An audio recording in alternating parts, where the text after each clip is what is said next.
Pemirsa, Komisi B DPRD Provinsi Sulawesi Selatan menggelar rapat dengar pendapat dengan para distributor minyak goreng di ruang rapat komisi pada Selasa siang.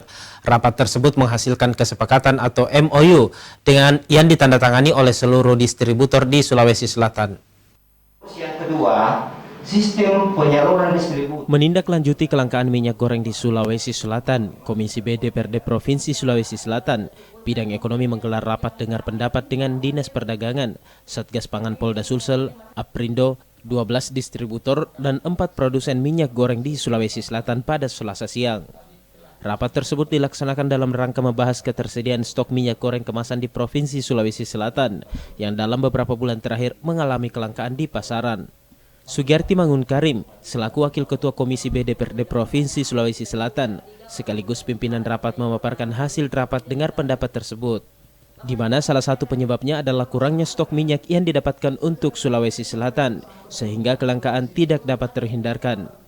Selain itu, semua pihak yang hadir dalam rapat tersebut menandatangani kesepakatan rapat, salah satunya bagi distributor yang melanggar aturan yang berlaku dalam proses distribusi ke retail akan ditindak tegas oleh pihak Satgas Pangan Polda Sulsel dan dipidanakan sesuai undang-undang yang berlaku. Pada kesempatan ini, para distributor itu memang betul-betul melakukan distribusi barang yang diterima sesuai dengan aturan. Sesuai dengan aturan. Jangan lagi ada pedagang dadakan, kata Bu Vera. Ya, jangan lagi ada distributor yang main mata misalnya, meskipun tadi tidak diakui oleh para distributor, tetapi ini peringatan dini.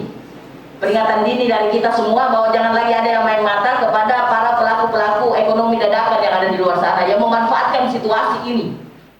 Sugiarti berharap tidak ada permainan yang dilakukan oleh para distributor dan pihak Aprindo maupun Satgas Pangan lebih meningkatkan pengawasan dalam proses pendistribusian minyak goreng kemasan. Fitri Herunisa, Sulawesi TV.